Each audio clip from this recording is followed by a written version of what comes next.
and thank you for joining the Billing Buzz brought to you by CBS Medical Billing and Consulting. Today, we're going to talk about Medicare's policies and the two parts and what you can find in each part of the policy. In Medicare's policies, here we are at our local coverage determinations home screen at cgsmedicare.com. We're going to look at the ankle-foot, knee ankle-foot orthosis policy today. There are two parts to every Medicare policy. There's your local coverage determination as well as your policy article. When you're reviewing a chart for compliant documentation, it is always a good practice to look at both the LCD and the policy article because you're going to find different information in each. So let's start with our local coverage determination. This part of the policy has information on medical necessity coverage indications and limitations. You'll find that under the LCD information section, under coverage guidance. This part of the policy will go over any reason that any item governed in this LCD is covered for medical necessity reasons.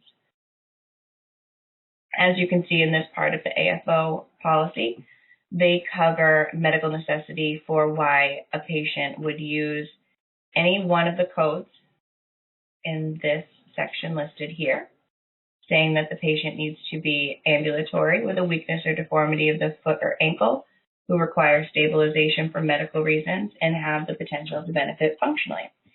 This is a medically necessary stipulation as to why these would be covered, so we would find it in the LCD. Also in the LCD, a little further down, we're going to find some coding information, a list of the modifiers that are allowed to be billed with all of these codes, and also a list of the HCPCS codes that are governed in this policy. If you do not see your HCPCS code listed here, either the policy does not govern that code or the code no longer exists. Next, we'll find some general information. This will go over the general documentation requirements that are needed to bill the DME MAC. There's also a link at the bottom of the policy that goes into greater detail for general documentation requirements. But right here, you'll find a small bulleted list. And scrolling all the way to the bottom, we will find our links. Here's the link to the standard documentation requirements. Every LCD has this link. And then our policy article. Now, our policy article is going to have non-medical necessity information as well as coverage limitations. So in our policy article, we're going to find some payment rules, some definitions of off-the-shelf versus custom-fitted, what items are listed as non-covered because they do not meet Medicare's benefits, and any information that does not have to do with medical necessity but does speak to the coverage you will find in the policy article. You'll also find some policy-specific documentation requirements as well as some general requirements for the codes in this LCD. It goes a little bit into modifiers as well, which modifiers should be used in which cases.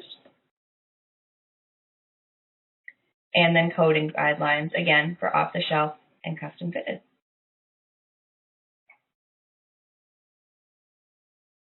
That's the difference between the LCD and the policy article. Again, to recap, the LCD, you're going to find some medical necessity coverage indications and limitations, policy-specific documentation requirements, general documentation requirements, and coding guidelines.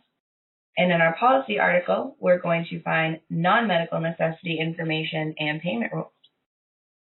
If you have any questions, feel free to reach out to anyone here at CBS. We'd be more than happy to answer them. I hope you learned something today, and I hope you enjoyed. Thanks for tuning in.